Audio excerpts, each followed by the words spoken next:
Hey guys, tonight we slip quietly into the shadows of ancient Egypt land of golden tombs, whispering winds and embalmed secrets buried beneath the sand. You arrive just before sunrise, standing barefoot at the edge of the Nile. The sky blushes pink above the palm trees. There's a hint of honeyed incense drifting through the air, mixing with the musty scent of wet reeds. Somewhere nearby, a boat thuds softly against its mooring, and a man in linen yells something about bread and figs. You brush sleep from your eyes and take a step forward right into the past.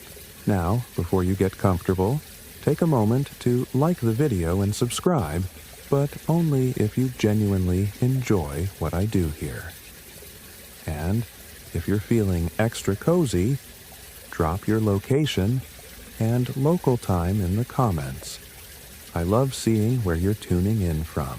Now, dim the lights, maybe turn on a fan for that soft background hum. And let's ease into tonight's journey together. The heat is already rising as you trudge up a narrow causeway lined with carved stone. On one side, the Nile glimmers in the early light. On the other, towering obelisks cast long shadows across bustling courtyards. Egypt 1500 BCE is loud in its own ancient way. Cattle groan. Merchants chant prices. Scribes shout at apprentices who have once again dropped a jar of ink on sacred scrolls. You duck through a shaded portico and into the cool dimness of a noble estate. Inside, it's all palm leaf fans, polished alabaster, and a faint citrus smell wafting from crushed lotus petals. A servant pours chilled water into a shallow copper basin, offering it wordlessly for you to splash your face. The water is sharp, mineral-rich, nothing like the filtered stuff you're used to. It wakes you up instantly. Your host is a mid-ranking noble wealthy, but not royal, lounging in a linen tunic that somehow avoids a single wrinkle despite the humidity. He greets you with an easy smile, and an offering of bread dates, and a mysterious green paste that you're fairly certain contains at least one herb that's illegal in 3 countries today. You're about to bite in when he pauses. His expression turns sly. Wait until dinner, he says. Tonight, we're having something truly divine. You try not to frown. Here's what you don't know. Yet, somewhere in this house, sealed inside a dark storeroom, lies a jar of powdered mummy. Real, human, ancient Egyptian mummy. And that paste, it's just an appetizer. You walk with your host through the estate, past ornate murals that shimmer with gold leaf gods and hunting scenes, until you reach a shaded terrace overlooking rows of neatly planted herbs. Basil, mint, garlic. The smell is sharp and grounding, but beneath it all is something else, sweet and musty, like dried roses left in a book too long. It's easy to forget standing in the sun like this that the people of this time see life and death as part of a single spiral. Time isn't a line here. It loops and folds back on itself like the linen wrapped around their sacred dead. And for them, death isn't final. It's portable. You hear drums in the distance, soft, thudding, ritualistic. A funeral procession. The nobles around you don't flinch.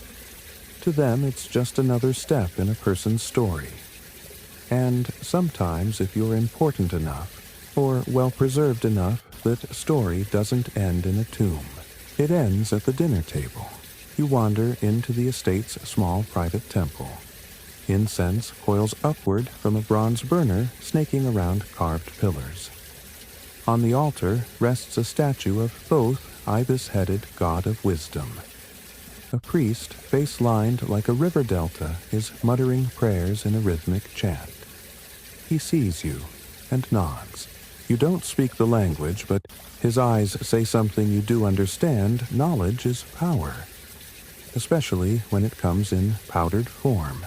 Historians still argue whether early uses of mummy in food and medicine were symbolic or actually intended to heal, but there's no question people believed in its potency.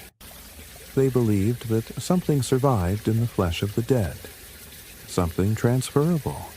And in a world where a stubbed toe could kill you and crocodiles were considered a workplace hazard, you didn't turn down potential immortality even if it came with splinters of bone. As the day wears on, you watch the noble's household go about their routines. Servants prepare herbs. Children run barefoot through sun-dappled halls. And somewhere behind a locked wooden door, a scribe is crushing what's left of someone's grand uncle into a fine medicinal dust. You can't shake the feeling that everything here is connected, that the spice in the stew, the pigment on the wall, the powder in the wine, all come from the same source the past repurposed. It's fascinating and deeply unsettling. A hawk cries overhead. You sit under a fig tree and try to make sense of what you've seen. The idea of eating a preserved human feels absurd. But then again, you've eaten hot dogs, and those are only marginally less mysterious. Besides, the Egyptians weren't doing it for the flavor. They believed in essence, in Ka and Ba, and the soul's journey through the underworld. They believed that every part of the body had meaning, and that consuming even a small piece of a preserved body might grant you wisdom, health, or protection from evil spirits. You're not sure it works, but you have to admit it's a strong incentive. And then you hear it, a whispering chant from deeper inside the estate. It's dinner time. You're led to a low table surrounded by cushions. The noble's family gathers, laughing and exchanging stories. Platters appear, bread olives, roasted lamb. And then with great ceremony, a small glass jar. The noble opens it reverently. The powder inside is dark, almost black. It smells earthy, like incense, or old leather. He dips a silver spoon into the jar and sprinkles it onto his food. He gestures for you to do the same. You hesitate. But something about the moment, the flickering oil lamps, the warmth of the bread, the knowing glint in his eye makes it feel okay. You sprinkle just a pinch. It tastes like history. Burnt, bitter, complex. But what does it do? That's something you'll need to find out tomorrow. Or maybe much, much later. But the thing is, they weren't the only ones who believed in it. The sun is lower now, casting amber shadows across the courtyard stones as you recline on a cushioned bench, belly full of dates and roasted fish and a pinch of mystery meat if we're calling things what they are. Somewhere in the back of your mind, the thought still lingers. Did I really just eat a nobleman's ancestor? The short answer, yeah, you probably did. But don't worry, he was honored. In fact, this whole practice, as bizarre as it seems, was rooted in respect and a touch of desperation. Desperation to preserve youth, fight illness, and maybe live forever. That powdered sliver of ancient skin was believed to hold power divine essence even, and nobles like your host weren't just dining for fun. They were trying to borrow a little immortality. You stand slowly, careful not to spill anything sacred. Outside, the city breathes. Donkeys bray. A crocodile drifts lazily in the canal. You follow your host through a side gate where dry wind kicks up golden dust and the scent of sun-warmed stone lingers like a whisper. This time, you're headed into the desert. Not far, just enough to reach a construction site. There, under the watchful eyes of a statue of Sekhmet workers, haul massive blocks of limestone into position. They're building a tomb, and it's going to be a showstopper.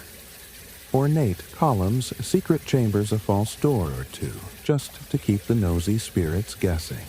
Your host nods toward a group of laborers, carefully carving spells into the walls. He wants to be remembered, he says softly. Forever. You nod. Sure, who doesn't? But when you glance at the sky, you can't help but wonder how long that memory really lasts. After all, it's only been a few thousand years, and already people are, well, sprinkling these guys on toast. As the wind rises, your guide points to a small structure at the edge of the site, a sun shelter. You duck inside for shade and stumble straight into a conversation about beauty. Noble women, veiled in gauzy linens, are seated around a low table mixing pastes in tiny alabaster bowls. You recognize henna-ground lapis lazuli and a sticky mixture that smells suspiciously like myrrh and honey. It's their sunscreen. That's right, ancient SPF applied thickly to keep their skin light smooth and supposedly youthful. But there's something else in the mix. Something faintly charred. You ask what it is. One woman chuckles, pointing at the paste. It's protection, she says. From the sun. From death. From bad luck. You look closer. The paste is grayish. Fine. Powdery. Bone ash, you ask, hesitating. Another woman shrugs. Sometimes better. She doesn't say it directly, but the meaning is clear. Sometimes mummy powder was worn before it was eaten, spread on the skin to soak up its protective power, smeared across the temples to ward off headaches, even used as lipstick because nothing says beauty like a flake of someone's grandpa on your mouth. Historians still argue whether this was superstition or a primitive medical belief, maybe both. But to these women, it's just another step in the routine. Like brushing your teeth if your toothpaste had a side of the afterlife. You sit among them for a moment, breathing in the resinous aroma of aged myrrh and sweetened oils. It's oddly peaceful, like you've stepped into a spa owned by a priestess with a dark sense of humor. Then someone offers you a bit to try. You dip a finger in the paste and smooth it across your forearm. Its gritty smells faintly of herbs and burnt offerings. A breeze cuts through the shelter, and suddenly you feel ancient. Like a small part of time itself has touched your skin. That's what they're chasing, isn't it? Not just health, not just beauty, but a sense of timelessness. They believed the dead carried wisdom. They believed the desert preserved bodies not only to honor them, but to keep them available. Not just for memory, for use. And while the priests and embalmers might have disagreed on technique, they all knew this. The best preserved body was worth its weight in gold, or possibly ground up for someone's afternoon snack. You leave the shelter and continue toward a nearby temple, your steps quieter now. Inside, high ceilings echo with chants and sandal scuffs. Murals glow in the torchlight images of gods with falcon heads and women with cow horns. One priest leans close to whisper blessings over a tray of dark powder and rolls of linen. It's part of a purification ritual. But here's the kicker. It's not just spiritual. It's practical. Turns out those same oils and powders used in mummification had antibacterial properties. That's right. Ancient Egyptian embalmers might have accidentally invented low-grade antibiotics.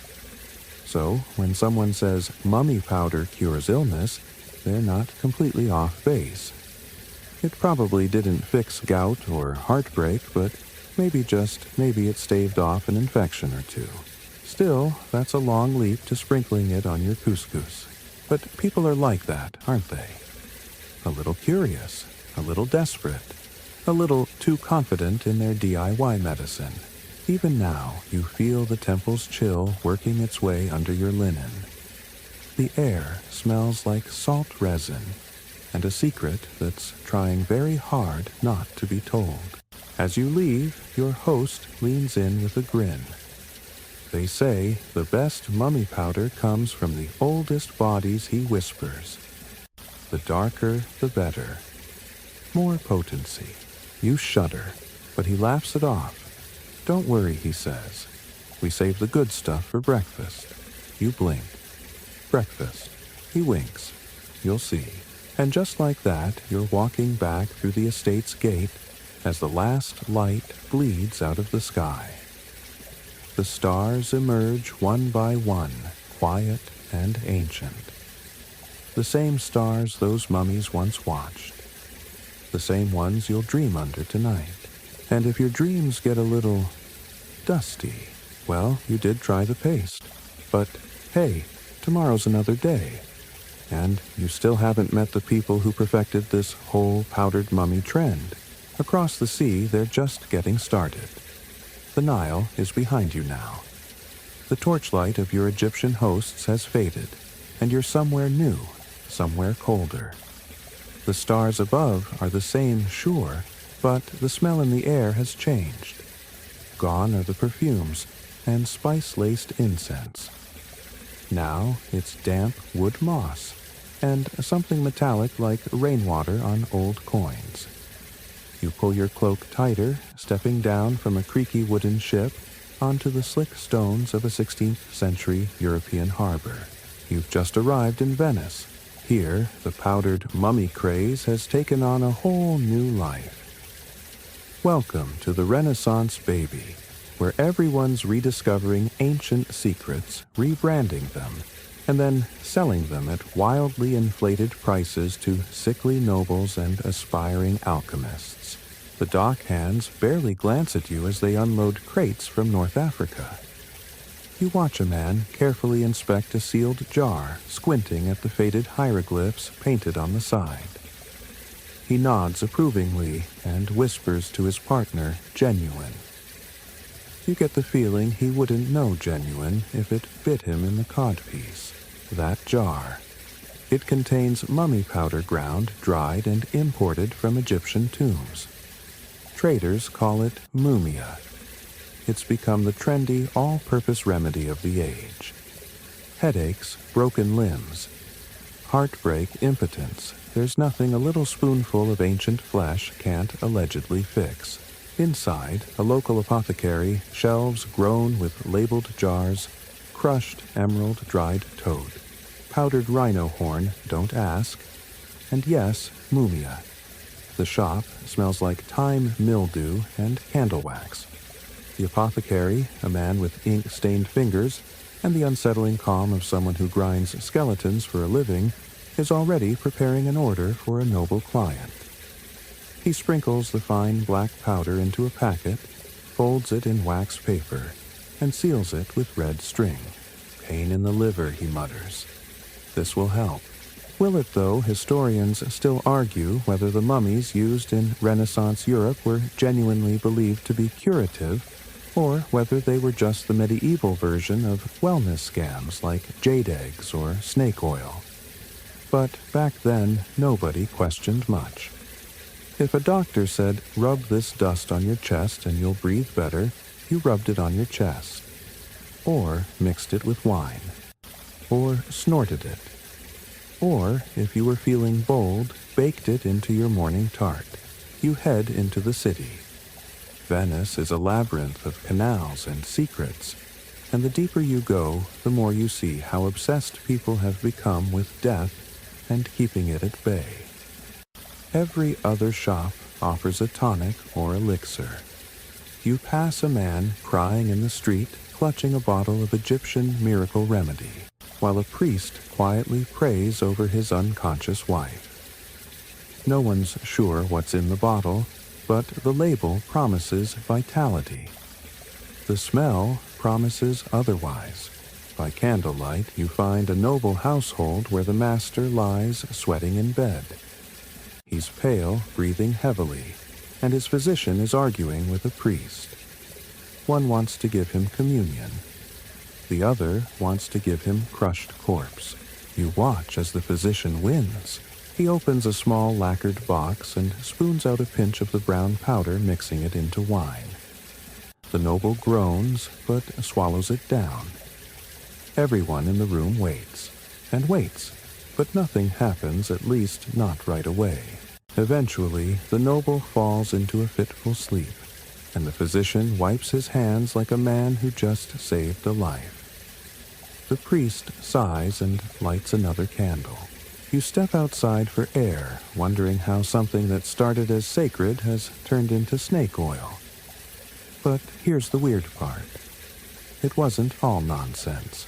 You find an old alchemy manual in a cluttered library, and one passage jumps out.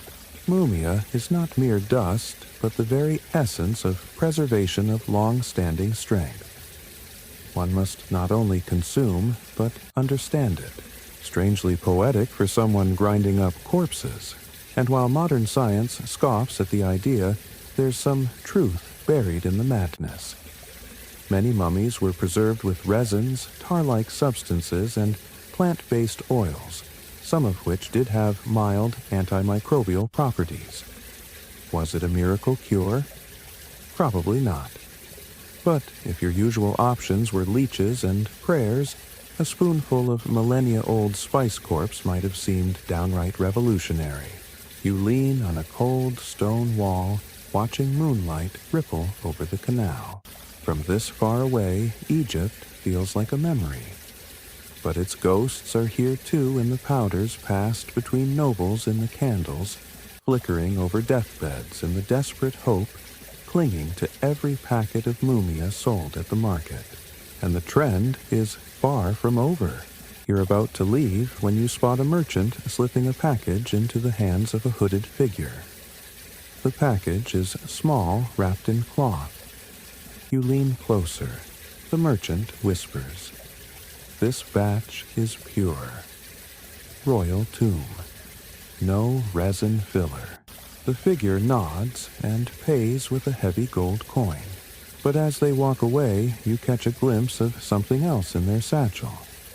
A second jar labeled with fresh Latin script. You squint. Pulvis, anime, dust of the soul.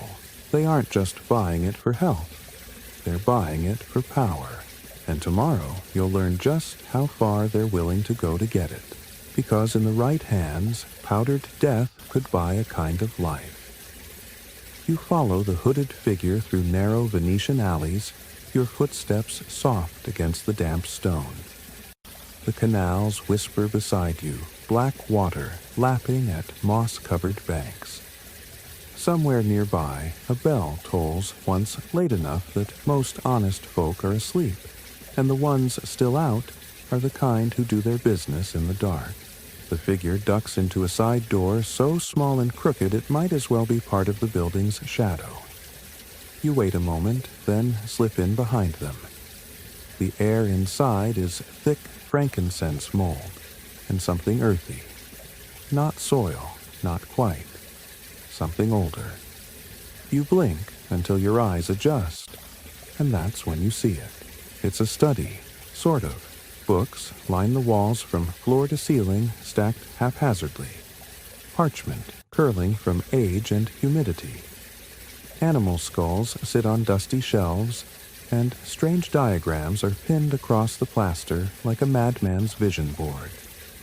At the center of it all, a desk cluttered with alchemical gear. Beakers, weights, bundles of dried herbs, and of course a small glass jar filled with something fine and brown. Mummy powder, again. The hooded figure lowers their cowl. A woman, mid-40s, sharp-eyed, no nonsense. She's not buying the powder for health. You can see it in the way she moves, precise, practiced. This isn't desperation. This is experimentation. She lights a candle and begins to work grinding resin with a mortar and pestle, mixing it with wine oil and the powder. You watch as she carefully transfers the concoction into a dish and places it beside a scroll inscribed with Hebrew, Latin, and Egyptian glyphs. This isn't just medicine. It's magic, or so she hopes. She's a necromancer, not the flashy Hollywood kind with zombies and thunder. but the scholarly sort, the kind who speaks 6 dead languages and still believes that ancient secrets can be coaxed back into the world with the right mixture of dust and prayer. Historians still argue whether necromancy in Renaissance Europe was ever truly practiced or simply feared. But here right now, it's real. At least she believes it is. You sit quietly in the corner as she whispers over the concoction.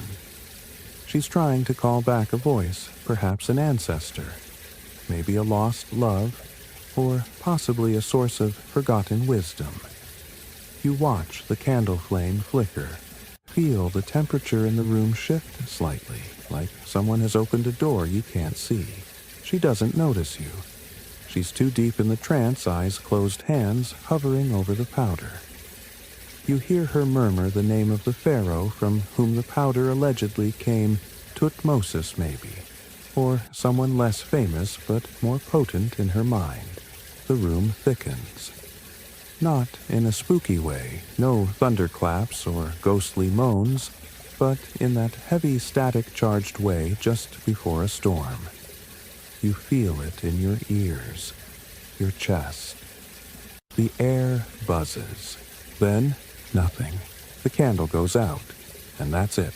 No ghost, no wisdom. Just a whisper of ancient air, stirred and gone. The woman slumps back, not disappointed, just used to it. She scribbles something in her journal, adds another note to her wall of experiments, and recorks the jar of powder. Tomorrow she'll try again. Maybe add more wine. Maybe burn some cedar. Maybe find a mummy with stronger vibes. You leave her study quietly, stepping back into the alley, back into the crisp night. And as strange as that was, it's not even the weirdest application of mummy powder you're going to see. You wander into a nearby print shop, where the air smells of ink and ambition. The young apprentice behind the counter is carefully laying out a page of type. He glances up at you, shrugs, and gestures toward a stack of parchment, fresh, thick, and faintly tan. New paper formula, he says, a little smug. Tougher, more historical. You raise an eyebrow. He grins. Ground bone additive. You blink. Oh yes, it's not just for medicine anymore. Some printers and artists in the 16th century began experimenting with mummy powder as a pigment base. Mummy, brown, a warm, earthy tone made from actual human remains, became all the rage in paintings. Some of the old masters used it. Some had no idea. Some did and didn't care. You run your fingers over the paper. It's coarse, thick, probably absorbs ink beautifully. But you can't help wondering whose story is in this sheet. A priest, a farmer, a prince. Someone's whole life reduced to a single layer of pulp and pigment. There's a strange comfort in that, though, a kind of immortality. Not grand monuments or pyramids, just being useful. Being remembered in some way, even if it's just as background color in someone's self-portrait. Outside the print shop, Venice is quiet again. You lean on a bridge, watching moonlight trace silver lines through the black water. Somewhere, a gondolier hums to himself a soft tune floating across centuries. You think about the woman in the study, the man in the bed, the artist mixing paint, the doctor selling little pouches of powdered kings. And all of it, because someone, thousands of years ago, believed that the soul could live on in the body if preserved just right. Maybe it does, maybe it doesn't. But tomorrow you'll find yourself far from Venice in the shadowy halls of European royalty, where mummy powder isn't just a cure, it's a weapon. Because once people started snorting pharaohs, well, the real madness began. You blink, and Venice melts away candlelight replaced by chandeliers, mildew giving way to the powdered rosewater scent of a French chateau. It's the 17th century now, and you are inside a palace where people wear powdered wigs that could double as parade floats and whisper secrets behind folding fans embroidered with scandal. Here, mummy powder isn't just an exotic medicine or pigment, it's a status symbol. The finer the grind, the older the source, the more desirable. And if the mummy came from royalty, even better. After all, what better way to show you're wealthy and tastefully morbid than sprinkling 3,000-year-old human dust on your buttered brioche? You're at a small gathering of nobles. One of those softly lit salons where philosophers talk in riddles, and nobody eats the food unless they saw someone else eat it first. In the corner, a delicate porcelain bowl holds something that looks like cinnamon, but smells faintly of tar and cloves. You already know what it is. Mumia, says a plump baroness, dipping the tip of her spoon.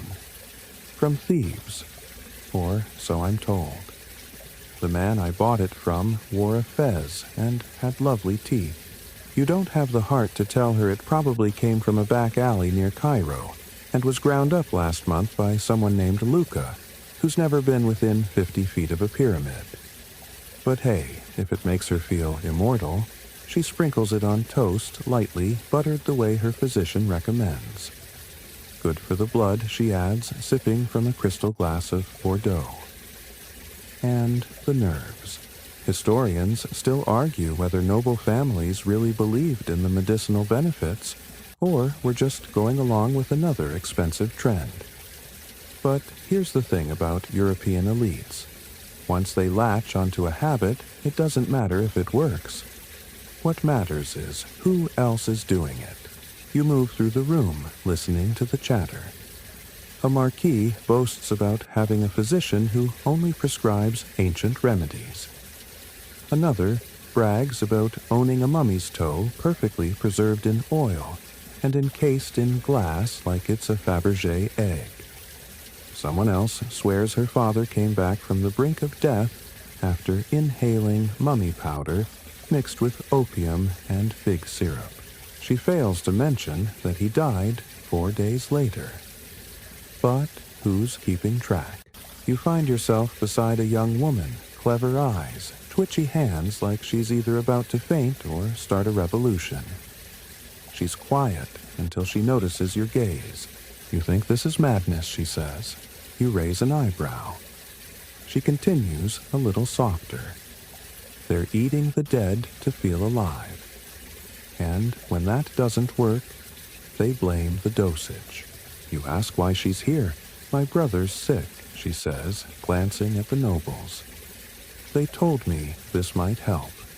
So I watch. I learn. And when they fall, I take note.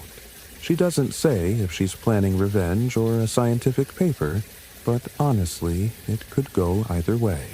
Later that night, in the physician's wing of the chateau, you find shelves lined with glass jars labeled in Latin. Some contain dried herbs, others old bones. And, in the most ornate case of all, a silver inlaid display behind velvet curtains sits a crystal phial of powdered mummy labeled Rex Osiris. Premium. You pop the case open and breathe in. The smell is sharp resin age heat. You almost cough. There's nothing magical about it. No golden aura. No whisper of wisdom. It's just dust. Dust from a person who lived, probably suffered, definitely died, and is now sitting in a French cabinet like gourmet saffron. This wasn't even the most extreme use. You flip through a nearby physician's journal. One page is marked with an asterisk and a wine stain. The entry reads, "Tested new variant of mumia in treatment of melancholy. Mixed with honey saffron, crushed pearls. Applied to the patient's temples and spine. Reaction, mild vomiting delusions, spontaneous poetry. Subject claims to hear music. May require further observation." You stare at the next line. Consider stronger dosage. Perhaps incorporate royal remains. So, yes, some people were definitely trying to up the power by going straight to the top of the ancient food chain. Pharaoh grade only, please. Commoners need not apply. Emotionally, you feel a strange tug. There's something deeply unsettling about watching a civilization chew its way through the bones of another. Not for understanding, not for reverence, but for fleeting vitality, for a little more glow in the cheeks for a chance to outlive the next plague wave. You step into the night air, cool against your skin stars spinning above like diamonds flung across velvet. In the shadows of the palace garden, 2 footmen share a flask. One of them is laughing loud rough, but he stops when you get close. You ask what they're drinking. Mummy wine, he slurs. Doctor made it for the Duke. Said it was too bitter, so we took the rest. You raise an eyebrow. He grins. Don't worry, we filtered it. His friend pukes into the rose bushes. And you realize something. Mummy powder didn't stay in the realm of the noble and elite for long. Like most fads, it trickled down. What began as medicine for kings was now barroom hooch. And once it hit the streets, that's when things really spiraled, because powdered flesh wasn't just medicine anymore. It became folklore, and some people weren't just eating it. They were trying to bring it back. You leave the chateau behind, though. Good luck ever unsmelling that mix of wig powder and powdered pharaoh, and slip down a crooked lane into the darker pockets of a European city, where the cobblestones are slick with old secrets. The century has turned again. It's now the early 18th, and while powdered wigs are still bouncing along on well-fed heads, something else is brewing in the basements and back alleys. This is where the real believers live. Not the fashionable nobles who sprinkle mummy dust on toast like it's a conversation starter. Not the pompous physicians dabbling with apothecary kits and Latin phrases. No, these are the fringe alchemists, grave robbers, mystics, and desperate souls who don't just want to live longer, they want to bring the dead back. You push through a warped wooden door tucked behind a butcher's stall. Inside, it's dim, candlelit, and somehow colder than outside. The walls are lined with jars and flasks, every surface crowded with bubbling glassware. A man leans over a small table muttering to himself in a German accent thick enough to butter bread. He's mixing powder dark clumpy, and you can already guess what it is. But there's more. He's adding crushed beetle shells, dried pomegranate, something sticky and red, don't ask, and a lock of hair that does not look synthetic. When he sees you, he doesn't startle. He gestures toward the bubbling flask like a magician unveiling a trick. Reanimation serum, he says, like it's as normal as soup. Powdered Osiris blood of new moon goat preserved flesh binder. The final element comes tonight. You raise a skeptical brow. He smiles with the calm confidence of someone who's read too many scrolls and slept too few nights. Mumia has memory, he says, tapping his temple. If we give it enough context, enough sympathy, it will remember how to live. Historians still argue whether any documented attempts at resurrection using mummy powder were genuine, or theatrical hoaxes meant to drum up funds or patience. But in basements like this, belief is its own currency. The alchemist opens a small chest. Inside is a severed hand. It's old, mummified, but clearly human. Fingers curled in a forever grasp skin, darkened and cracked like ancient leather. He lays it gently beside the flask as reverent as a priest, placing relics on an altar. And then he chants. The words are a patchwork of languages, Coptic, Hebrew, Greek, stitched together like a verbal Frankenstein. The candle flames jitter. The air sharpens like ozone before lightning.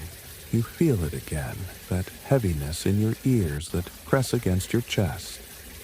Not scary, just off. The liquid in the flask bubbles harder. The hand twitches. Just once, enough to make you question everything. But nothing else happens. The alchemist doesn't seem surprised. He sighs, scribbles a few notes in a ragged journal, and pours the serum into a vial sealed with wax, and an oddly familiar glyph, Anubis, god of the dead. He says he'll try again next full moon. You don't wait around. Outside, the street is shrouded in fog. You walk quickly, boots echoing on the wet stones. All around you whispers of mumia thread their way through urban myths. A mother rubs powdered mummy on her child's feet to cure night terrors. A man in a tavern swears his uncle came back from the dead for 20 seconds long enough to scream his own name, after taking a mummy tincture with rhubarb and raw egg. Some say the souls of those consumed in powdered form never fully leave. They cling to the living, staring from inside the eyes of those who ingested them. Others claim eating a pharaoh makes you immune to snake bites for a month. One guy even says he saw a priest use mumia to speak in tongues during Mass. He was immediately fired. But this stuff, it isn't fringe anymore. By now, everyone's heard of it. Even in remote villages, traders show up with dusty pouches wrapped in camel hide, claiming it's from the royal crypts of Upper Egypt, though it probably came from a donkey tomb outside Alexandria. Still, the villagers buy it, sprinkle it on their stews, mix it into their ointments, paint it into their icons, and with every use the myth spreads. Some say the powder sings if you leave it under a waxing moon.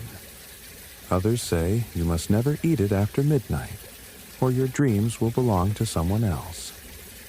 One woman tells you dead serious that her baby hasn't aged since she rubbed his gums with the mummy salve 3 years ago. You don't stick around long enough to check if the baby blinks. There's something else stirring now. Not just fascination, not just greed. Fear.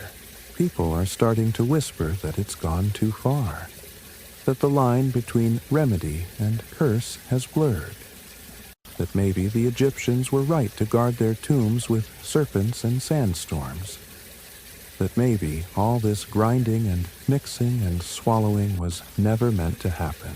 And then you hear the one story that sticks. It comes from a soldier drunk on cheap rum and feverish with malaria.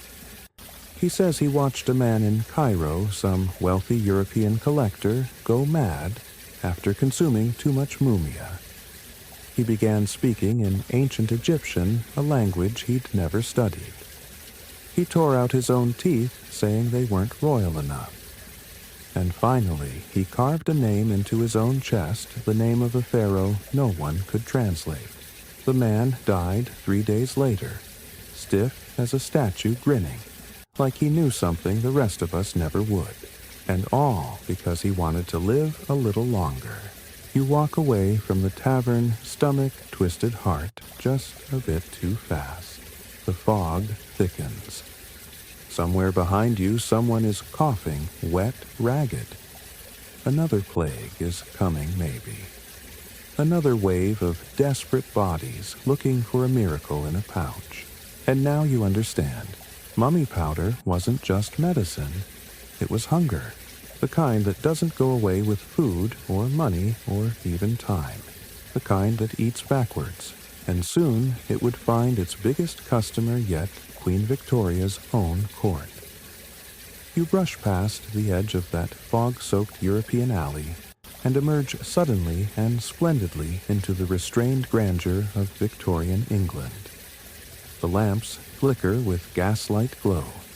Top hats bob past on cobblestone walks, and corseted silhouettes vanish into carriages with velvet curtains.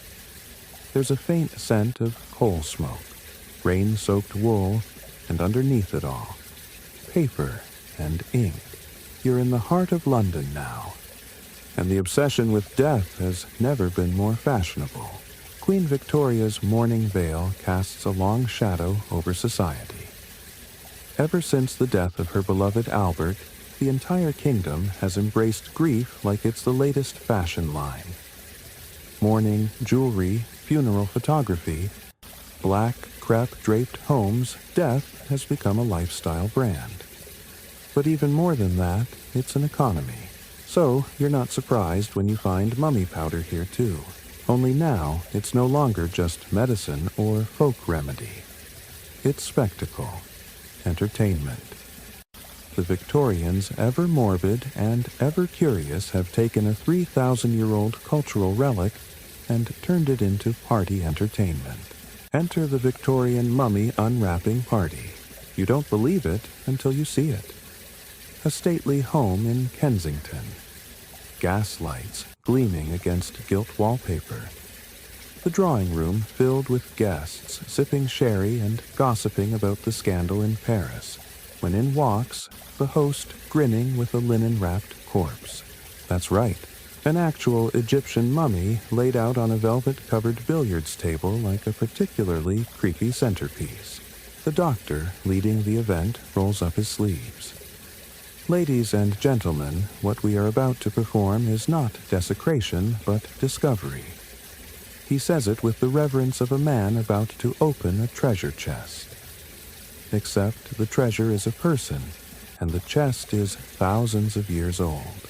You watch as layer after layer of ancient linen is peeled away, crackling, discolored strips unfurling under curious eyes.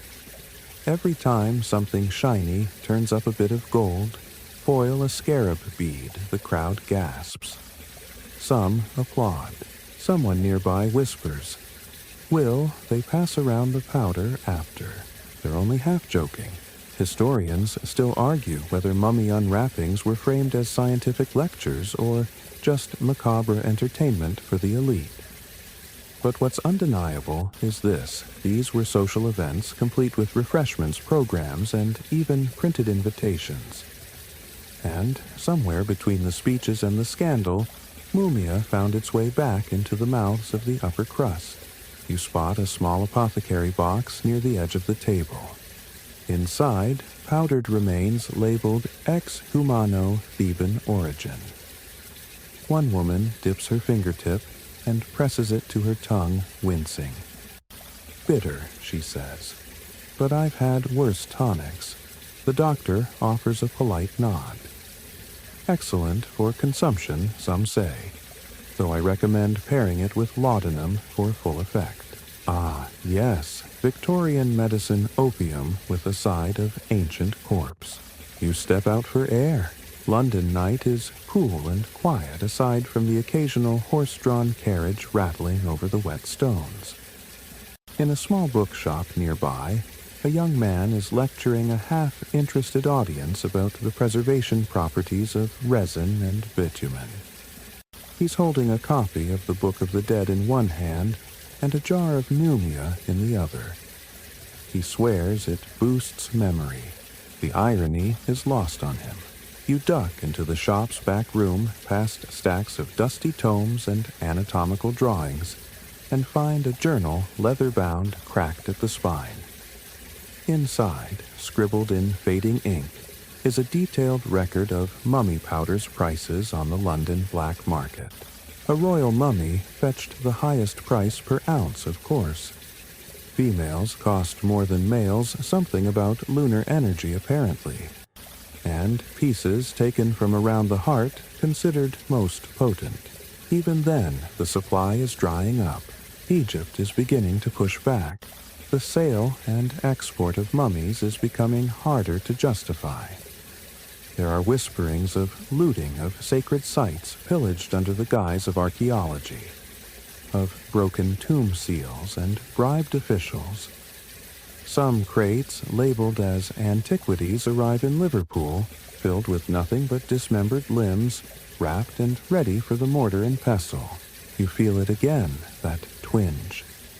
Not quite guilt, but something close. Like walking through a museum and realizing the thing behind the glass didn't want to be there. But the Victorians, they don't stop.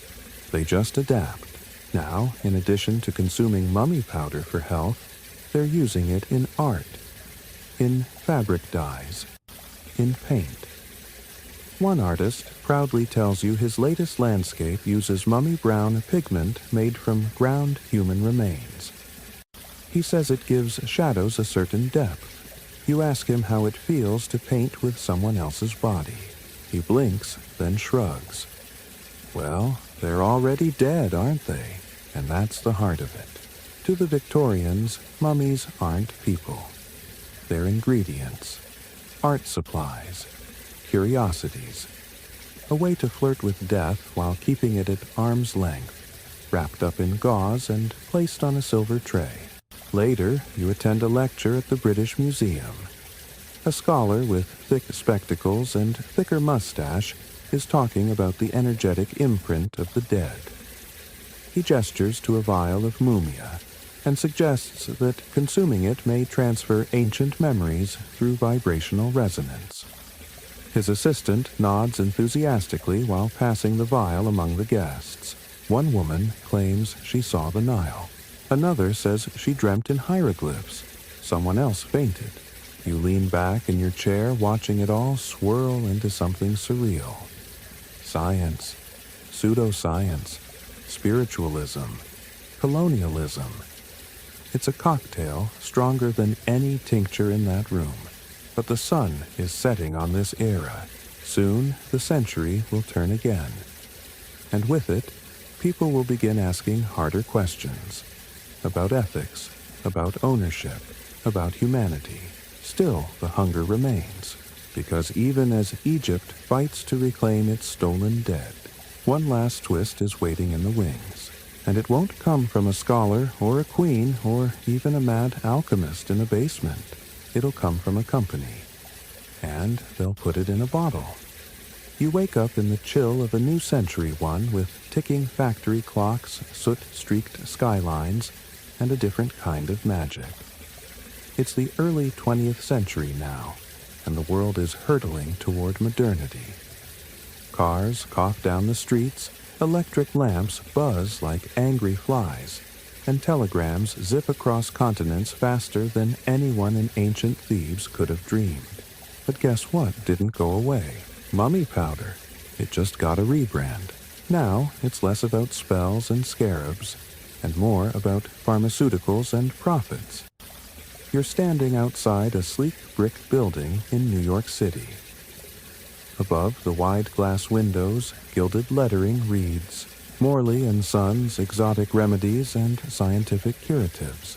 Inside, the shelves are lined with brown glass bottles, each labeled with looping script.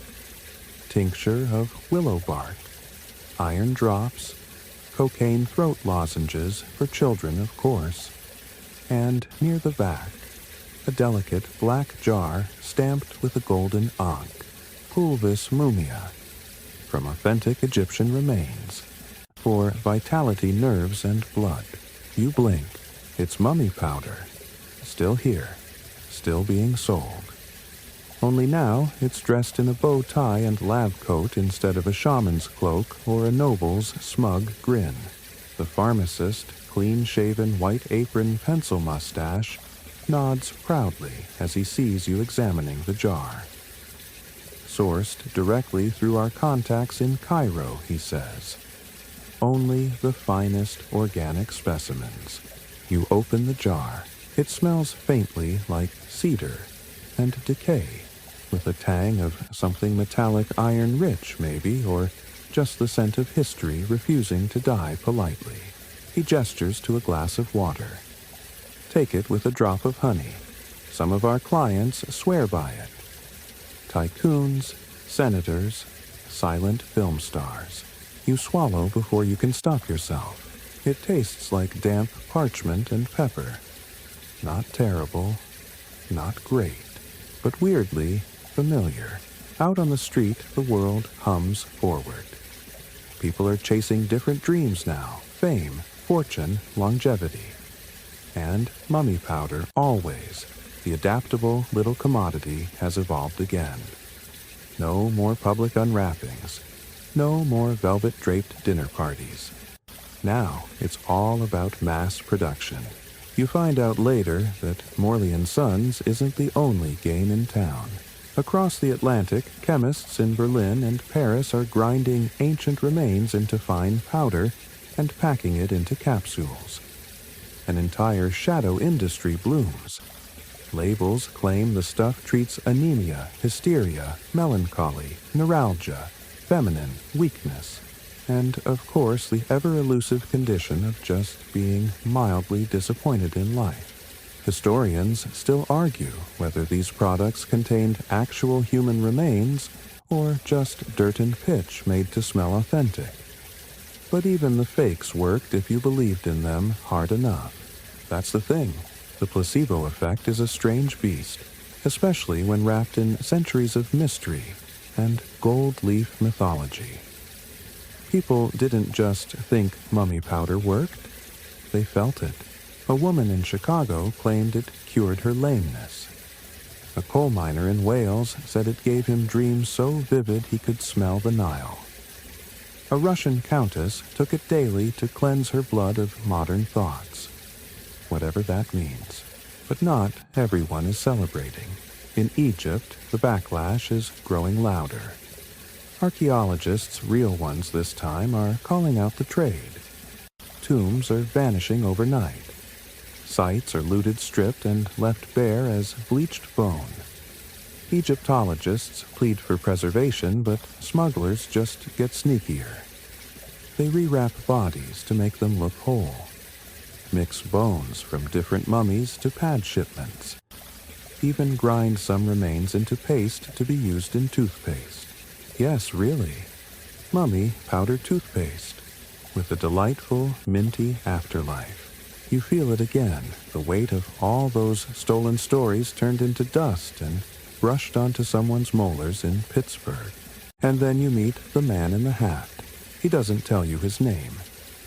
Just leans in across a diner table and drops a black case in front of you.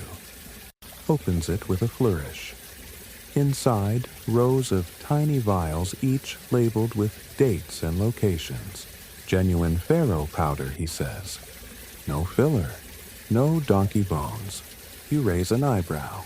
He grins. My clients are high-end, discreet. You wouldn't believe what they'll pay. You ask him what people do with it now. Same as ever, he shrugs. Eat it. Snort it. Rub it into their gums. I've got one client who mixes it with bourbon and plays the lyre. Says it helps him remember past lives. You try to laugh, but it gets stuck in your throat, because you've seen this before, generation after generation, chasing the past, like it owes them something. Like memory can be inhaled, power absorbed, death delayed. It never ends. And just when you think it's peaked, this powdery saga of grave robbing and rebranding, the man in the hat drops one more nugget. They're working on a cream now, anti-aging, made with collagen retinol and powdered mummy. It's in testing. Of course it is. Because why just eat the dead when you can wear them too? You walk away a little dazed as trolley bells ding and radios buzz with the birth of jazz. Somewhere, someone's bottling the past. Somewhere else, someone's buying it. And beneath your feet, under layers of city and time, the ancient world keeps whispering. And it's not done yet. Because if this whole story has taught you anything, it's this: death sells. And just wait until Hollywood gets a taste.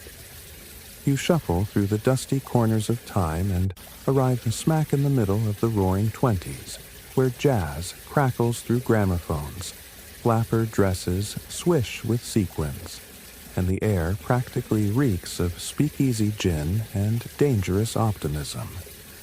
Everything is fast now. Fast cars, fast talk, fast money. Even death, in its own weird way, has picked up the pace. But the mummies, oh, they're about to have the best comeback since Lazarus. You find yourself in a darkened cinema, nestled into a velvet seat that smells like popcorn, cold smoke, and something faintly musty. Up on the screen, The Mummy, 1932. Boris Karloff, wrapped head to toe in crackling bandages, rises slowly from a stone sarcophagus. His face, gaunt, hollow-eyed skin like parchment fills the frame, and the crowd gasps in delighted terror. Welcome to Hollywood's golden age of mummy mania. You can thank a little thing called Tutankhamun's tomb for the buzz. When Howard Carter cracked open that hidden doorway in 1922 and uttered the immortal line, "I see wonderful things, the world lost its collective mind." Newspapers screamed headlines. Jewelry trends shifted overnight scarabs. Ankhs and lotus motifs suddenly appeared on everything from cigarette cases to garter belts. You step into a department store window display. Mannequins posed like sphinxes bandaged in gold-threaded silk with eyeliner worthy of Cleopatra. A sign reads, "Awaken your inner goddess. Egyptian revival sale. 40% off." Somewhere between the discovery and the fashion line, someone decides mummies are cool again, but they're not sacred anymore. Not wise or royal or connected to the divine. No, now they're villains, stalkers, monsters. Hollywood grabs the ancient mystique, twists it into horror, and runs with it sprinting into movie houses across the country like a linen-wrapped linebacker. Historians still argue whether this sudden villainization of mummies was a product of colonial guilt, latent superstition, or just good old-fashioned capitalism. But whatever the reason, it works. Audiences love it. Suddenly, kids are playing mummy tag in alleyways. Comic books feature evil pharaohs with glowing eyes. Soap ads promise skin so smooth it would wake the dead. And in the back of shady novelty stores, you can still find bottles labeled Pulvis Mumia, real Egyptian essence. Now with a Hollywood font and a fake Karloff endorsement. But don't let the showbiz glitz fool you, the dark undercurrent's still there. Behind the scenes, collectors are bidding in secret for genuine, mummified remains. Private museums in New York and Los Angeles build their Egyptian rooms complete with mood lighting and soundtrack. A silent film actress is rumored to sleep next to a mummy hand she calls Lucky Lefty. A wealthy producer claims he commissioned a custom mummy casket for his dog. You wander into a Hollywood Hills mansion where a director famous for sword and sandal epics swears that snorting powdered mummy helps him channel ancient energy when he's writing battle scenes. The jar sits on his desk right next to a whiskey tumbler and a framed photo of Clark Gable. You ask him how much it cost. He chuckles. Price of immortality peanuts. And here's the twist: you start to realize the story has shifted again. No longer is mummy powder a medicine or a ritual. It's become a symbol, a punchline, a prop. But props are powerful, especially in a town that worships illusions. You watch as an aging starlet dips her fingers into a dusty vial before her close-up. "Just a little for luck," she whispers, patting her cheeks like it's rouge. Old Hollywood secret. Her assistant nods gravely as if this is perfectly normal. Down the street, a new cafe opens, Cafe Pharaoh. The menu includes Osiris Omelets Raz Latte and, you guessed it, mummy toast. Served with edible gold flakes and dust of eternity. Probably just cinnamon. But who's checking? And yet, underneath the spectacle, you feel a strange melancholy setting in. The real people. The ones whose bodies were taken ground down and sold to tourists and tycoons are long forgotten. Their names erased. Their gods mocked. their resting places looted and filmed from flattering angles. You pass a soundstage where a crew is dismantling a replica tomb. Hieroglyphs painted in acrylic. Sarcophagi made of foam. A prop guy tosses a fake canopic jar into the trash and says, "Too heavy." No one cares about the details anyway. You feel that weight again, heavier than any mummy. Still, the industry keeps going. They release the mummy's hand, then the mummy's tomb, then the mummy's ghost, each one more outlandish than the last. In these stories, the mummy is always malevolent, always cursed, always dragging its wrinkled feet towards some helpless starlet who's clearly wearing too little clothing for an excavation. You wonder if it ever occurs to the audience that the real curse might be them. And then comes the final frame of a film, The Mummy, falling back into its sarcophagus dust-to-dust ashes to box office receipts. You exit the theater into the warm California night.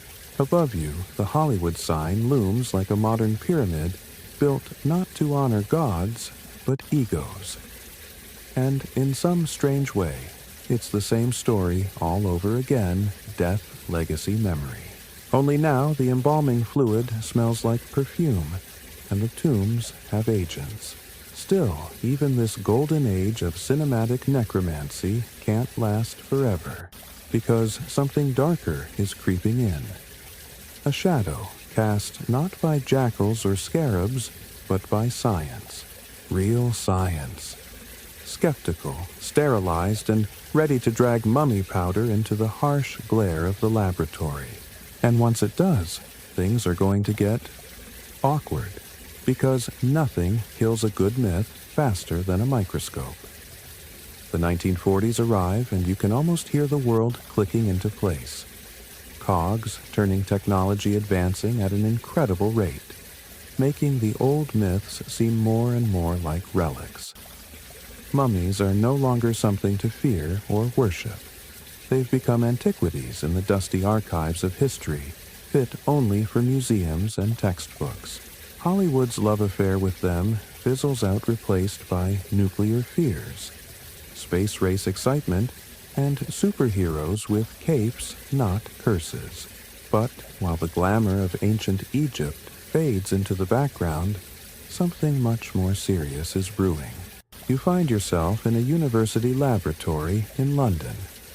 It's 1949, and the world of science is beginning to sniff around mummy powder like a curious dog. But this isn't the world of fortune tellers and mystics anymore. These are serious people with test tubes, microscopes, and the cold, sharp logic of the modern world. The lead scientist, Dr. Ian Rutherford, is leaning over a petrified jar of mummy powder. No gold labels, no frilly fonts. This is the real thing. The authentic, gritty residue from an ancient tomb. He handles it with the reverence of someone about to open Pandora's box. "Gentlemen," he says, turning to his colleagues, "what we have here is not just an ancient relic. This powder, this substance, may very well have properties we've overlooked for centuries." You glance at the darkened corners of the lab where shelves are stacked high with bones, dried herbs, and faded papyrus scrolls.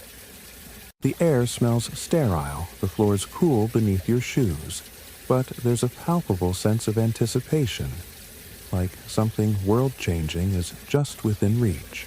Rutherford explains that the Egyptians, in their infinite wisdom, might have known something we don't. Something about the preservation of the body. There's a question in the air. What if the mummy powder wasn't just a byproduct of embalming? What if it contained compounds that were somehow, dare we say it, healthier than we thought? You sit in a corner, listening intently, as they carefully analyze the powder under a microscope. It's an odd combination of organic matter, mainly from human remains, of course, mixed with resins, oils, and perhaps even minerals that have been absorbed into the corpse over thousands of years. As Rutherford stares through the lens, you hear the almost inaudible click of a pen. He mutters, "We're not just dealing with dust and decay here. There are elements here that suggest something extraordinary, something preserved." It turns out that mummy powder has long been thought of as nothing more than a macabre souvenir. But now, modern science is taking a different approach. Could it be that the ancient Egyptians had discovered some mysterious chemical process that modern medicine has long overlooked? Historians, chemists, and archaeologists alike begin to speculate. Could the ancient Egyptians have stumbled upon a cure for the ailments of their day? Could the oils, resins, and minerals used in their mummification process have therapeutic properties? Something that could now in the 20th century provide a scientific advantage, while some suggest that the Egyptians were simply ahead of their time in terms of their preservation methods. Others argue that the ritualistic use of embalming could have been more about spiritual transcendence than any understanding of medical science. As Rutherford and his colleagues continue their work, the question of mummy powder's properties becomes an obsession, a calling. They begin to hypothesize about chemical reactions between the embalming substances and the environment in the tomb, which may have preserved not just the physical body, but potentially valuable bioactive compounds. But the most fascinating possibility of all is this. Could mummy powder, in all its ancient dusty glory, actually be beneficial to human health? You pause to wonder how something so seemingly macabre could be caught in the crossfire of modern scientific curiosity. After all, the notion of healing through ancient methods is laughable to some, especially in an era of penicillin, antibiotics, and vaccines. Yet the allure of the ancient world still grips the imagination. In the back of your mind, you hear a faint echo of those early scientists and alchemists who believed the past had unlocked secrets that modernity had yet to discover. And then comes the bombshell. Dr. Rutherford's team makes a startling discovery. The mummy powder, when subjected to a series of chemical tests, shows traces of compounds similar to those found in modern medicine. One of them, a precursor to modern-day aspirin, stands out. This compound, it turns out, could have been an effective anti-inflammatory agent for the Egyptians. They could have used it to relieve pain or swelling, a true breakthrough for a civilization known for its feats in architecture, mathematics, and astronomy, but less known for its prowess in pharmacology. Rutherford publishes a paper in the British Medical Journal, sparking both excitement and controversy in equal measure. The article goes viral in the academic world, with researchers from all corners of the globe now clamoring to get their hands on mummified remains. Historians still argue whether the Egyptians intentionally developed this formula, or whether it was just a happy accident, some ancient natural blend of organic materials that proved effective due to trial and error. But one thing is certain. The world of mummy powder has taken a sharp turn from curiosity to serious investigation. But just when you think the whole thing is about to get dignified, the popular press comes in with their own twist. Tabloid headlines scream mummy medicine, the fountain of youth and ancient Egyptian secrets to eternal life revealed. It's all fun and games until someone starts selling mummy face masks at $200 a pop, claiming they hold the secret to eternal youth. The science is there, but so is the marketing, and the line between truth and myth begins to blur all over again. You can't help but chuckle. But then, when you look closer at the scientific breakthroughs, at the medicines and treatments that came from this ancient material, you wonder if maybe the real question isn't whether mummy powder works, but what it says about us. After all, why are we still so desperate to reclaim the past? Maybe that's the story, our endless hunger for what's been lost. our search for immortality, our fascination with the ancient and mysterious. But perhaps it's also something deeper, something timeless. Because when it all boils down, maybe the Egyptians weren't just trying to preserve their bodies. Maybe they were trying to preserve their ideas. As the 1950s give way to the 1960s, the world pivots again, this time into the space age.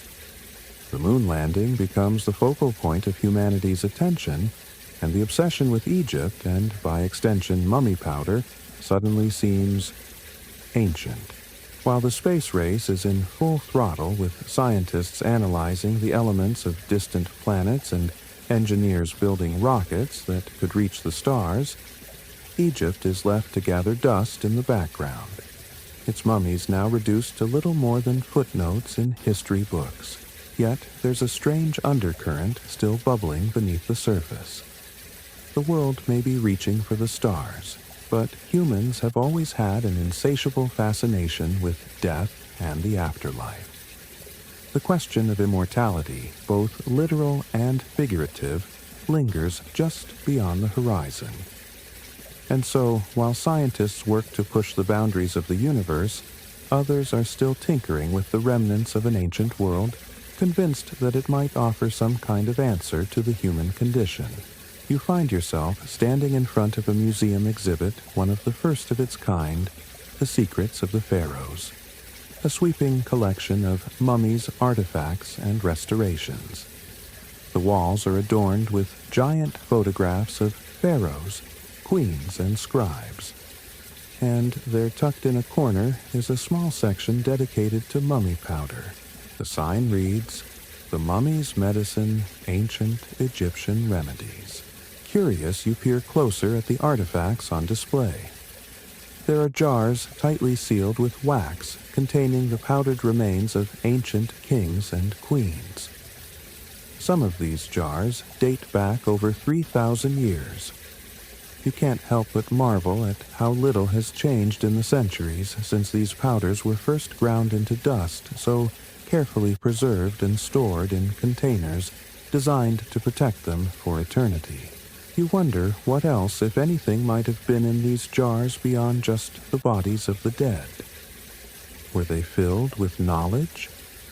Magic, a fragment of ancient wisdom that perhaps we've all long forgotten. You shift your gaze toward a mannequin draped in royal linen, standing stiffly in the center of the exhibit. The mannequin is holding a small vial, one of the very same jars of mummy powder you just saw in the display case. The mannequin's face is serene, almost peaceful, as if the ancient person whose body had been embalmed here had been peacefully granted an eternal life. Then something catches your eye, a large stone tablet with elaborate carvings of ancient Egyptian texts. The hieroglyphs speak of a ritual, a very specific ritual involving mummy powder. As you run your fingers over the glass, the guide explains the significance of the carving.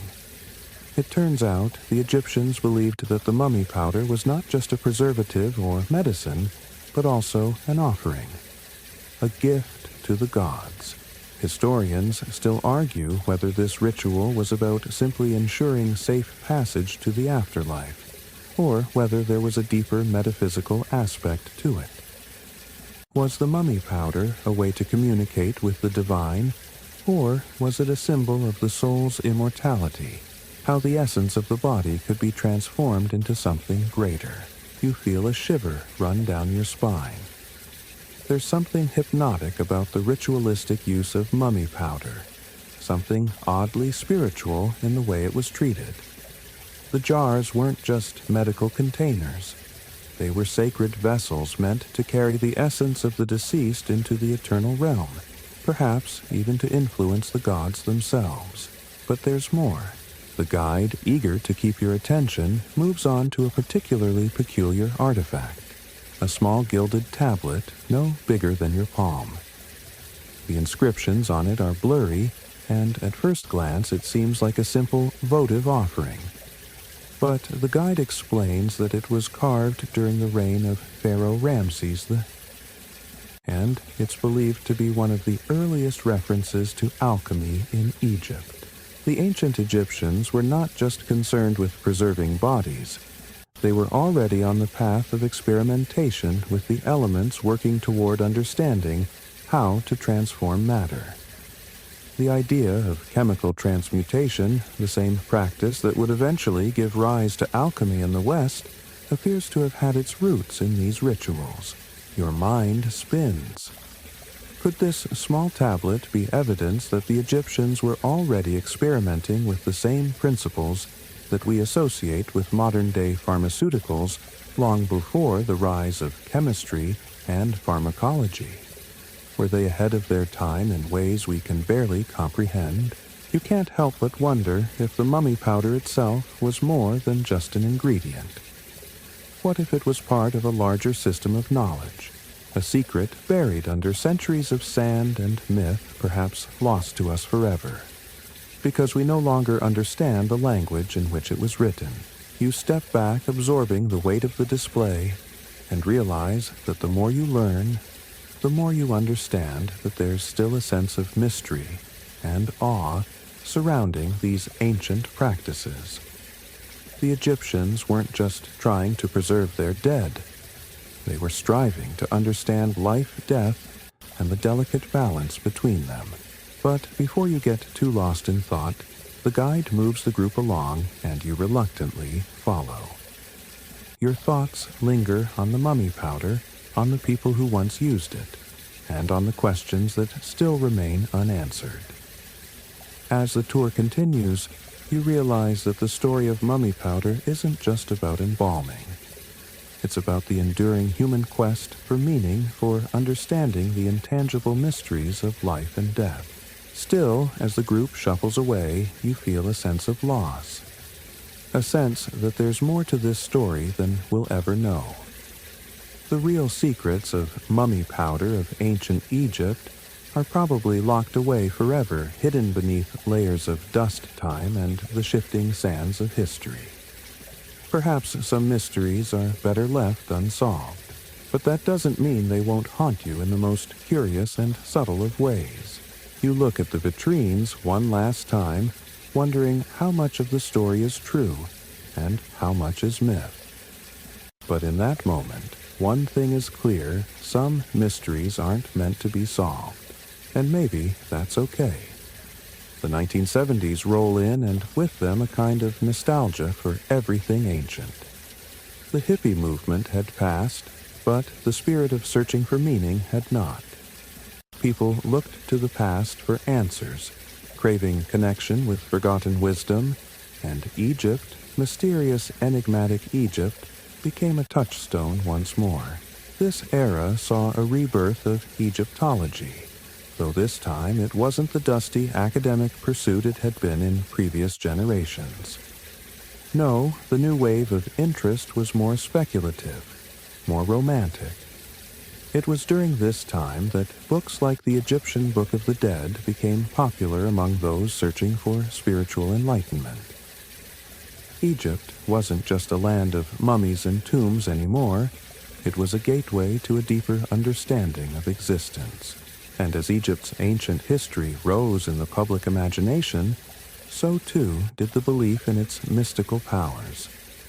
Stories of magical potions, curses, and eternal life once more pervaded the collective consciousness. The allure of mummy powder was, as it had always been, tied to the promise of immortality. You find yourself at an old, quaint bookstore, not the shiny modern kind, but the type you only find in dusty corners of forgotten streets. The kind of place where the scent of aging paper mingles with the promise of discovery. You reach for a well-worn copy of The Lost Secrets of the Pharaohs, its cover faded and cracked, yet still exuding an air of mystery. The author's name is almost unreadable, but you catch the subtitle, Unlocking the Alchemical Wisdom of Ancient Egypt. The pages feel smooth, soft between your fingers. You flip through the contents, scanning the chapters that seem to promise everything from philosophical truths to practical spells. you pause at one chapter titled Mummy Powder the Lost Elixir. You're caught naturally. It's not a matter of if you'll read this chapter, it's when. The author, a modern-day Egyptologist with more than a touch of mysticism in their approach, suggests that mummy powder might have held a special alchemy. They propose that it was more than a mere embalming agent. It was a key part of ancient Egyptian ritual magic. The powder, mixed with oils, resins, and other materials, was supposedly capable of transforming the body and soul in ways we have only begun to understand. There's an intrigue here you can't deny. The ancient Egyptians, with their remarkable understanding of mathematics, astronomy, and medicine, may have hidden far more profound knowledge within their rituals than we've given them credit for. This powder, it turns out, might not have just been about preserving the physical body. It may have been about achieving spiritual transcendence. This chapter in the book, however, takes a particularly unexpected turn. It speculates that mummy powder may have had psychoactive properties, a theory based on the presence of certain plant materials in the powder that could trigger altered states of consciousness. According to the book, the Egyptians may have used these substances to facilitate dream journeys, or to enter into communication with the gods, or even to see the future. You pause. The idea of psychoactive substances mixed with something as visceral as dead bodies isn't easy to digest. But the theory is compelling. Could these ancient rituals have been designed to open the mind to higher planes of existence? Could the mummification process itself have been viewed as a gateway to the afterlife? Historians still argue whether the Egyptians were simply experimenting with natural substances for medicinal purposes, or whether they intentionally cultivated a spiritual system in which substances like mummy powder played a key role in the transition from life to death. The debate rages on, were the Egyptians ahead of their time in terms of understanding the psychoactive potential of certain plants? Or was this just an accidental byproduct of their embalming practices? As you read on, you can't help but feel both a sense of awe and discomfort. The idea of the mind being opened by the use of ancient substances, mixed with the bodily remains of pharaohs and their followers, carries with it an aura of both fascination and eeriness. But the book doesn't end there. It suggests that the ritualistic use of mummy powder could have been far more widespread than we ever realized. It may have been used not just for embalming, but for healing rituals, spiritual ceremonies, and even as a medicinal tonic for the living. Could it be that the Egyptians believed that by ingesting a small amount of this powdered substance, they could gain insight into the mysteries of the afterlife? Or perhaps even use it to communicate with those who had passed on. In this new light, mummy powder becomes more than just an ancient oddity. It becomes part of a larger narrative about the human quest for immortality, for answers to the mysteries of life and death. And maybe, just maybe, it's the very persistence of these mysteries that has allowed them to endure so long. But before you can linger too long in these thoughts, you're pulled back to reality by the noise of a bell ringing as someone enters the bookstore. You close the book a little reluctant to leave its fascinating ideas behind. But the allure of mummy powder once again has been rekindled. There is still something elusive about it, something that keeps you wondering what really was its purpose. And more importantly, could we ever truly understand its ancient magic? The mystery remains unresolved. It always will. But perhaps that's part of its charm. In the corner of your mind, you know you'll keep coming back to it, that feeling of unfinished business. Perhaps someday you'll return to the world of Egyptology and uncover more.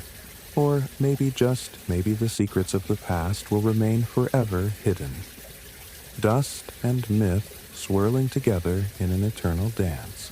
For now, though, the question still lingers. Was mummy powder medicine magic, or something else entirely? You wake up one morning, the sun filtering through your curtains, casting long shadows across your room. For a moment, you almost forget where you are. Then, a sudden thought cuts through the haze mummy powder. The fascination has not left you. It lingers at the edges of your mind like a dream half remembered. You wonder how many others are quietly obsessed with these odd remnants of ancient Egypt, fragments of a civilization long past. The pursuit of the mystery never truly fades. It can't. The curiosity about immortality is too powerful, and something as strange and dark as mummy powder becomes a living thing in your mind alive, in a way that is both unsettling and fascinating. It's now the late 1980s, and Egyptology in many ways is experiencing a new renaissance. The world is more connected than ever, and archaeology has become a field that bridges both scientific rigor and speculative lore. The discoveries of ancient tombs and artifacts continue to captivate public imagination. Yet, what has remained consistently absent from the public discussion is the cultural significance of certain substances. Mummy powder being one of them. It's been there in the background of all these discoveries, a side note, a curiosity, yet never quite a focus. And so it persists, gathering dust. But as you flip through the pages of yet another popular science magazine, you notice something. They're nestled among articles about climate change, space exploration, and genetic engineering is a feature on mummification, and it includes a brief section about mummy powder. The article, written by an up-and-coming Egyptologist, claims to have uncovered an intriguing detail about the use of mummy powder that had been overlooked by mainstream scholars. It's the first new revelation in decades, and it is enough to make your heart skip a beat. The scholar proposes that mummy powder wasn't simply used by the elite or the ruling class, but was also distributed across all levels of Egyptian society, from the humble peasant to the most powerful pharaohs. It was not just a tool for embalming, but was also widely believed to hold healing powers. Could this have been the ancient Egyptian version of a miracle drug? The article goes on to suggest that in certain regions, mummy powder was believed to have curative properties, capable of healing wounds, preventing infection, and even extending life. The theory is rooted in the presence of resins, plant materials, and oils found within the mummy powder substances that may have had antibacterial or antiseptic qualities, particularly useful in a world where modern medicine was unheard of. The idea of using mummy powder for healing is not entirely new, of course. Ancient texts speak of medicinal applications for the powder, from treating fevers to easing muscle pain. But what the article reveals is a startling new interpretation. It suggests that the powdered remains of a dead body might have been considered a conduit between the living and the divine. In other words, by ingesting mummy powder, you might have been absorbing not just the physical properties of the body, but also its spiritual essence, its wisdom, its strength. This new revelation sends your mind spiraling. If it's true, then the use of mummy powder transcends anything you had previously imagined. It's not merely a symbol of death, not just the remains of an ancient people. It's a bridge to something more, something otherworldly. The Egyptians, it seems, understood that death didn't just signify an end, it was a transition, a transformation. And the powder, this strange substance, might have been the key to unlocking that transcendent journey. Historians still debate the actual role of mummy powder. Was it medicine for the living? Or was it, as some claim, magic that bridged the gap between this world and the next? This new theory challenges the very core of what we thought we knew about ancient Egyptian practices. It complicates the narrative, leaving you with more questions than answers. You feel the quiet hum of uncertainty as you put down the magazine, contemplating the immense gap in our understanding of these ancient rituals. It's like trying to fit together the pieces of an elaborate puzzle, knowing that some pieces will never be found, and the picture will always remain incomplete. But then a sudden thought occurs to you. What if the power of mummy powder wasn't just physical or spiritual? What if it was something else, something more subtle? What if, in the hands of the Egyptians, this seemingly simple substance was a symbol of the way they viewed life and death, not as two separate states, but as two parts of the same eternal continuum? You're reminded of the fact that the Egyptians didn't just live for the moment, they lived for eternity. Their world was cyclical, always moving in endless circles. Mummy powder in this light becomes a symbol of that eternal circle death, and life intertwined just as the dead were forever a part of the living. You realize that you'll never fully know all the mysteries of ancient Egypt, but perhaps that's the point. Some mysteries, perhaps the most profound ones, are meant to remain unsolved. You sit back, feeling the weight of the idea settle in your chest. It's comforting in its own way, like a dream that slips away just as you think you've grasped it. The mystery, the allure, the magic of the mummy powder, that lingering essence will always be there, floating just beyond your reach, teasing you with its secrets. And so you let the mystery rest for now. Tomorrow you'll return to the search, perhaps in a new direction. But for tonight, the question remains. Was mummy powder medicine magic or something else entirely? The answer, as always, is hidden somewhere in the shifting sands of history. A strange thing happens as the years pass, doesn't it? The older we get, the more we return to the mysteries that once intrigued us, as though time itself loops back, pulling us towards questions that never fully left our minds. And so it is with mummy powder, an enigma that continues to resonate even as we think we've moved past it. You're back in the present in a world of high-speed internet, endless podcasts, and quick information bites. But strangely, the fascination with ancient Egypt and its secrets persists. Today, you find yourself scrolling through one of those long-form articles that you use to dismiss the ones you'd skim through, thinking, who has time for this? Yet, here you are, lost in a discussion about mummification techniques and their modern interpretations. The article is written by a contemporary archaeologist, someone who, unlike the traditional Egyptologists of the past, embraces a more interdisciplinary approach, combining science, cultural studies, and even anthropology. The topic is familiar mummy powder. Yet there's something new here, something that makes you pause. The archaeologist proposes that mummy powder's true significance was not merely in its connection to the afterlife or its supposed medicinal uses, but in its ritualistic and symbolic functions within Egyptian society. Could it be that mummy powder was in a sense a social glue bringing the ancient Egyptians together in a way we've never fully understood?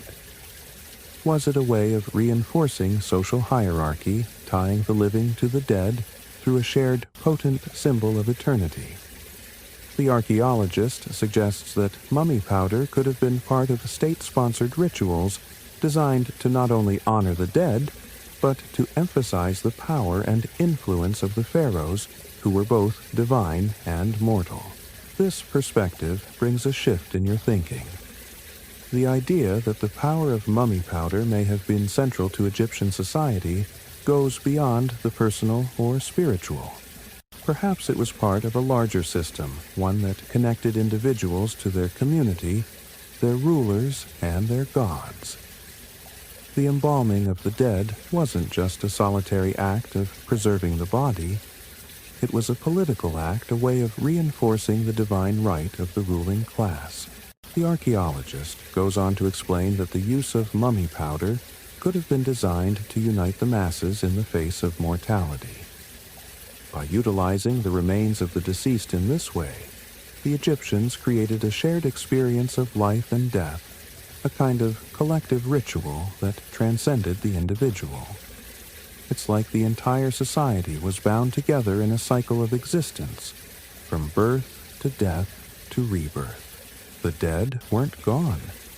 They were present, continually influencing the world of the living. It's a powerful thought, isn't it? This idea of mummy powder being more than a mere byproduct of death, being instead a way to foster connection and unity in a world where everything is fleeting. You almost feel as though you're touching something deeply human here, something beyond ancient rituals, something that transcends time. But then, as you sit there contemplating, you are struck by another thought. This ritualistic purpose could it have been the foundation for many of the other mysterious practices in ancient Egypt. After all, Egypt's spiritual and political systems were deeply intertwined. The pharaohs, as both kings and gods, were central to Egypt's identity, and their relationship with the afterlife was as political as it was spiritual. You can almost feel it, the weight of history, pressing down on you. You think about the people who lived in this ancient world, their lives revolving around forces they couldn't always control, death, power, and the divine. It's as though everything in Egypt had a deeper meaning, a connection to something larger than the individuals who lived there. But of course, the mystery doesn't stop here. The modern world has only begun to scratch the surface of understanding the ancient Egyptian belief system. And while some may dismiss the idea of mummy powder being a central part of Egyptian politics, there are still many scholars who argue that this interpretation doesn't quite capture the full scope of its significance. Some still hold on to the traditional belief that mummy powder was purely a ritualistic, medicinal, or even magical substance with little connection to political power. You wonder then if we'll ever know the full truth. Will the secrets of mummy powder ever be unearthed? Or will they remain buried in the sands of time as elusive as the afterlife the Egyptians sought so desperately to understand? In the end, you find yourself at a crossroads. There is still so much we don't know about ancient Egypt, about the mysterious forces that shaped their world and ours.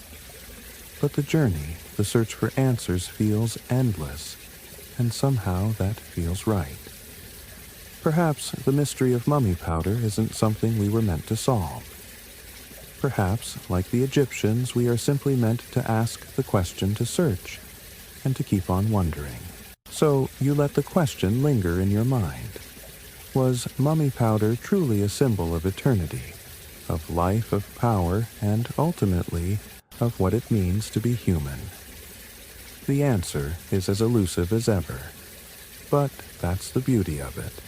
You'll always be searching, and as you reflect, one last thought runs through your mind. Perhaps some mysteries are not meant to be solved. Maybe the magic of mummy powder is not in the answer at all, but in the questions we keep asking. For now, you close your eyes, letting the quiet mysteries of the past settle over you like a soft whisper, knowing that the answers will continue to evade you, just as they have for centuries. And maybe that's just as it should be. As the darkness of night deepens around you, you can almost hear the faint whispers of those ancient Egyptians, their voices echoing through time. It's a strange sensation, this feeling of closeness to a civilization that has been gone for millennia. You wonder if they ever truly imagined that one day their secrets would be pondered by people like you, lying in bed, drifting off to sleep, thinking about things as odd as mummy powder. But of course, there's much more to the story. What if mummy powder wasn't simply a means of power or a connection to the divine? What if, in some way, it was a cultural marker, a way for the ancient Egyptians to define their society in ways that would be hard to comprehend today? In this section, we'll explore the deeper, perhaps more psychological implications of mummy powder. In Egypt, where religion and politics were so deeply intertwined, it's likely that the use of mummy powder carried immense symbolic weight.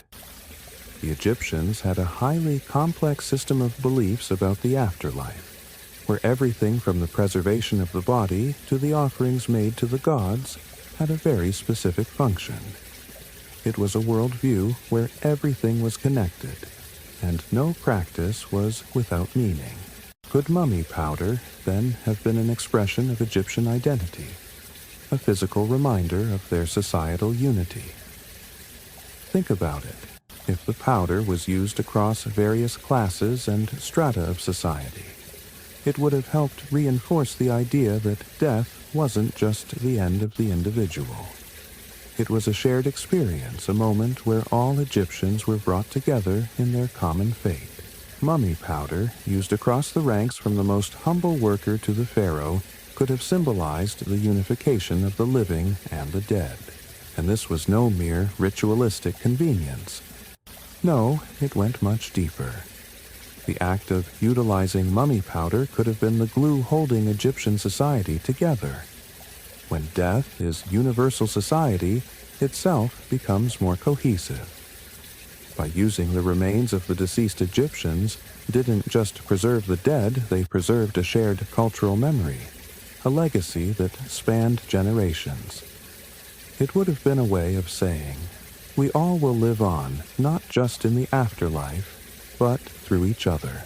Historians argue that Egyptian burial practices were not merely about the preservation of the individual's body, but about preserving the culture itself. They weren't merely creating tombs, they were constructing eternal connections between the generations, a link between those who were gone and those who were still living. Perhaps mummy powder was a way of saying that death didn't break these connections. Instead, death was just a new way of participating in a larger cultural continuity. The psychological impact of this must have been enormous. To live in a society where death was so seamlessly integrated into the daily experience of life must have brought a sense of comfort, even dare you say, security. Imagine the people who walked through the streets of Thebes or Giza knowing that they were part of something eternal, knowing that death didn't signify an end, but rather a transition, a continuation of something much greater. Yet there's something unsettling about this too, isn't there? The idea that death is everywhere, even in your morning breakfast. To think of consuming the remnants of the dead as a form of honoring them, and then considering the notion that this practice, this symbolic act was commonplace, would certainly feel strange by today's standards. It's as if life and death were never separate, always intertwined, always part of a larger process. And it begs the question, what would it feel like to live in such a society? To face death so openly, to embrace it not as an event to be feared, but as a part of the human journey, something that every person participated in, regardless of rank, wealth, or position. Historians still debate the psychological effects of these rituals.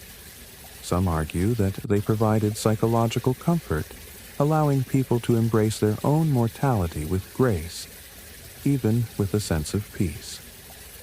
Others suggest that it could have had the opposite effect, an overwhelming weight, a constant reminder that death was always looming, a presence that could never be fully escaped. And yet in a way, it was probably comforting for them to know that they were part of something so much larger. That they didn't just die, they transformed, becoming part of the eternal cycle, just as their ancestors had done before them. It's a thought that might bring peace to someone wondering about their own life and mortality. As you ponder this, your mind starts to wander, as minds often do when they are steeped in the thoughts of others long gone. The ancient Egyptians were keenly aware of the fleeting nature of life. Perhaps that's why they had such an intricate, detailed understanding of how to preserve the body and keep it in some sense alive. To them, the body wasn't just the shell, it was the home of the soul, and preserving it was essential to ensuring that the soul had a place to return to, and this, you think, is what sets them apart from us today. We don't live with the same understanding of life and death as they did. We try to compartmentalize death, to push it to the corners of our lives, to pretend that it's something distant, something to be feared.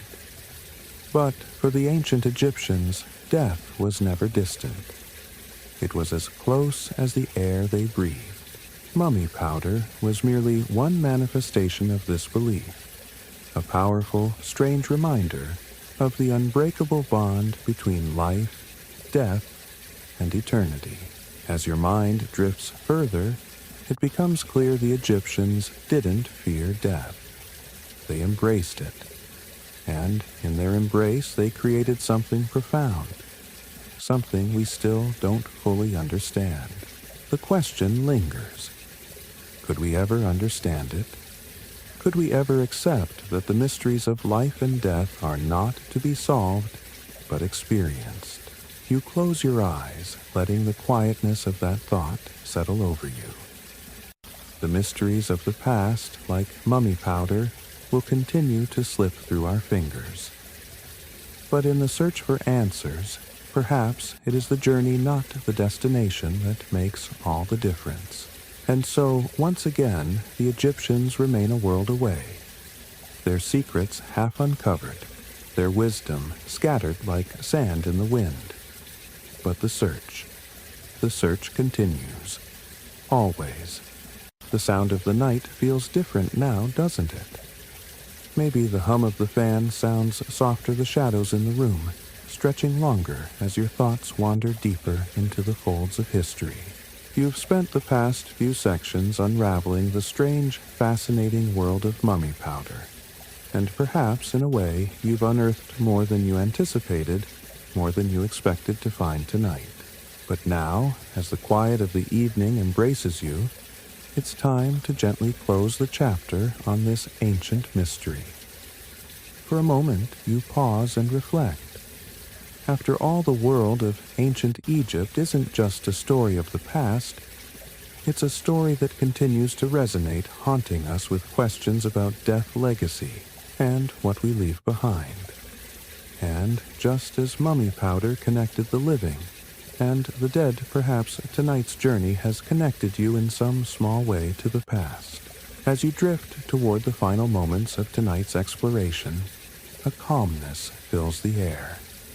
All those images of tombs, the rituals, the powdered remains of those long gone, those ideas are still with you, floating in your mind, like sand settling at the bottom of a glass of water. And while you may not have all the answers, there's a strange comfort in the questions. In that sense, the story of mummy powder is perhaps more about what we don't know than what we do. And that's okay. What's truly remarkable about our fascination with ancient Egypt and with all mysteries of the past is that they offer us a chance to look inward, to consider our own lives, our own legacies, and what it means to be remembered. The ancient Egyptians were driven by a need to ensure that their names lived on through the ages. And in many ways, they succeeded. Their culture, their practices, and their rituals have survived thousands of years passed down through time, like whispers carried by the wind. But beyond their rituals, beyond the mysticism and the wonders of their monuments, the Egyptians offer us something even more profound. They show us the universal nature of human curiosity, the desire to understand, to seek meaning in a world that's often so fleeting. They remind us that, just like them, we are all part of a larger cycle. We don't have to solve the mysteries. Sometimes the beauty lies in simply engaging with them. As you begin to feel the weight of sleep gently pulling you, you realize how much of this journey has been about more than just mummy powder. It's been about the deep shared human experience, the drive to seek meaning in life, to connect across time, and to leave something behind. The Egyptians did it with their mummies, with their afterlife rituals, and with their mysterious powders. And maybe, in some quiet, personal way, we do it too. And so the story of mummy powder comes to an end for now. But you can still feel the lingering sense of connection, of being part of something much larger, stretching back through time. It's a reminder that life is not just a moment in time, but part of an endless continuum. We are all, in our own way, connected to those who have come before us, and to those who will come after. Our stories, just like the Egyptians, will be passed down, whispered in the wind, lingering long after we're gone. With that thought, you allow yourself to relax, sinking deeper into the softness of the blankets. The questions, the mysteries, the wisdom of ancient Egypt, those things will remain just out of reach to be pondered again another day. But for now, there's no need to think about them. Tonight, you rest, so let the peaceful silence of the night settle around you. Let the quiet comfort of sleep embrace you, knowing that as you drift off, the mysteries of the past will keep whispering gently like the sands of Egypt. The story is over. See you tomorrow night. Sweet dreams.